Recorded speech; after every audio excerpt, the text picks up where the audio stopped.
হে বন্ধুরা, welcome back to my channel. আজকে এখান থেকে ব্লগটা স্টার্ট করছি। আজকে 24শে ডিসেম্বর। আজকে রাত্রেবেলা যিশু জন্মাবে, আপনারা তো সকলেই জানেন। আর ওই যে দূরে দেখতে পাচ্ছেন, এটা হচ্ছে, এই গাছটা হচ্ছে লতিয়ে কাটা কাটা মতো গাছ, মনসা গাছ যেমন হয় আর কি। এটা হচ্ছে ড্রাগন ফ্রুট গাছ, সামনের বাড়িতে হয়েছে। এই বাড়িটার দাদা অনেক কিছুই চাষ করে, ছাদে সবকিছু করে, উনি এনে লাগিয়েছেন, নিজেই হাতে সবকিছু পরিচর্যা করেন। তো বেশ এসে দেখেছিলাম অনেক ড্রাগন ফ্রুট হয়েছে কিন্তু। তো যাই হোক, তো চলুন পরবর্তীতে যাই। এইখানে আজকে মাম্মা রোদ পোহাচ্ছে, ওর দিদিয়া ওকে নিয়ে বসেছে। এই যে রোদ পোহাচ্ছে,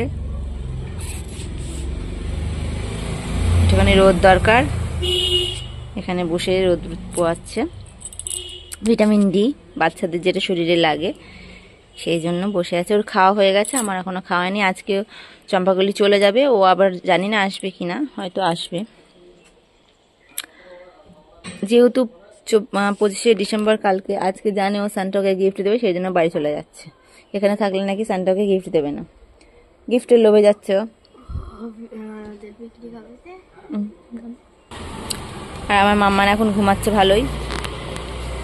এখানটাতে আমাদের রোদ আসে, আমাদের বাড়িতে অতটা রোদ আসে না, কারণ এই যে গাছপালা দেখছেন, এই গাছপালা, আমাদের বাড়িতে প্রচুর গাছপালা, এই গাছপালার জন্য বাড়িতে রোদ আসে না। গাছপালাগুলো না থাকলে বাড়িতে বেশ কিন্তু রোদটা পড়ে। আর ছাদে, দোতলার ছাদে, তিনতলার ছাদে অনেক রোদ পড়ে।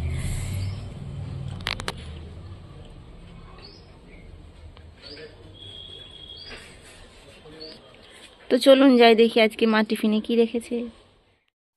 তো আজকের সকালের টিফিনে মানে ব্রেকফাস্টে ছিল ডাল পুরি, সাথে মায়ের হাতের আলুর তরকারি আর একটু চচ্চড়ি। জাস্ট ফাটাফাটি, তো জমে গেছিলো একদম খাবারটা। কার কার প্রিয় ডাল পুরি? তো আপনাদেরকে তো আগেই বললাম যে পরি আজকে বাড়ি চলে যাবে, যেহেতু 25 ডিসেম্বর আগামীকাল, সেই জন্য ও জানে যেহেতু সান্টা ওকে গিফট দেবে, সেই জন্য চলে যাচ্ছে। আর দেখুন, আমি একটুখানি বাচ্চা হয়ে গেছি, ভীষণ ভালো লাগছিলো করতে। এরকম কিন্তু কোনোদিন দেখিনি, এবার প্রথম দেখলাম। আমাদের কৃষ্ণনগরে বইমেলা কিন্তু হয়ে গেছে, মানে আজকের দিনে 24 তারিখে ছিল। তো চম্পাকলি গেছিলো ওর মা বাবার সাথে। দেখুন ওখান থেকে একটা ম্যাজিক বুক কিনেছে, একটা কি সুন্দর বইটা। পেনটার মধ্যে জল পড়তে হচ্ছে, পেনটা দিয়ে পেনটা একটু এরমভাবে লিখলে বা যা খুশি যেভাবে পেনটাকে চালান না কেন, আঁকাগুলো যেগুলো নিচে আঁকা আছে সে আঁকাগুলো ফুটে আসছে। আমার তো বেশ ভালো লাগছিলো দেখতে, এরকম তো দেখিনি। এখন নিত্য নতুন কতই না কত কিছু উঠছে। আমাদের সময় ধরুন এত কিছু না থাকলেও আবার এখন অনেক কিছু, অনেক প্রকার নানান রকম জিনিস উঠছে, যেগুলো এখনকার বাচ্চাদের অনেক কিছু আরও উন্নত হয়েছে, যেগুলো আমাদের সময় ছিল না, সেগুলো হয়তো এখন আসছে। আবার কিছু কিছু জিনিস আগে ঘুরে আসছে। তো আমি একটুখানি বাচ্চা হয়ে গেলাম ওর সঙ্গে, ওর বইটা নিয়ে। পরি তো একদম রেডি শেডি হয়ে গেছে সমস্ত ব্যাগপত্র গুছিয়ে। আমাদের সময়তেও যদি এরকম কোনো কেউ একটা সান্টা থাকতো, মাসি বা বাবা বা মা, দিদি, আমাদের সময় এরকম কেউ দেওয়ার মতো ছিল না। এখন দিদির মেয়েকে আমরা দিই, তো ও জানে যে সান্টা দিয়ে যায়। কিন্তু এখন বড় হয়ে এই রিসেন্টও জেনে গিয়েছে যে ওর সান্টা হচ্ছে ওর মা, বাবা, দিদা, মাসিরা। তো তার জন্য দেখুন, অমিত আর মা ওর জন্য, চম্পাকলির জন্য মাও কিনে এনেছিল, অমিতও কিনে এনেছিল। পরির জন্য ওকে দিয়েছি চকলেট ফকলেট, লেস, কুরকুরে টুরকুরে, অনেক কিছু যেগুলো ও খেতে ভালোবাসে সেগুলো এনেছিলাম। আর জিজু এসেছিলো। একটা হাসির কথা বলবো, সেটা কিন্তু কেউ মাইন্ড নেবেন না একদমই।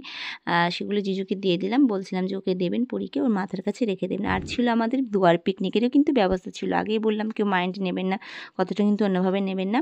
আমি কিন্তু জাস্ট ফান, আপনাদের সাথে মজা করার জন্য কিন্তু কথাটা বললাম। যেহেতু আমার পুচকে ছোট, আমি যেতে পারবো না, সেহেতু তাই জিজু বাড়িতে আমাদের জন্য পিকনিকের করে টোরে খাবারটা দিয়ে গেছিলো। কী কী ছিল? ডাল ছিল, আলু ভর্তা ছিল, এদিকে মুরগির মাংস ছিল, এদিকে একটু চচ্চড়ি ছিল, চাটনি ছিল, নতুন গুঁড়োর সন্দেশ আর নতুন গুঁড়োর রসগোল্লা। জাস্ট দারুণ ছিল, জিজু নিজের হাতে রান্নাবান্না করেছিল। তো আজকে এখানে শেষ করলাম, টাটা।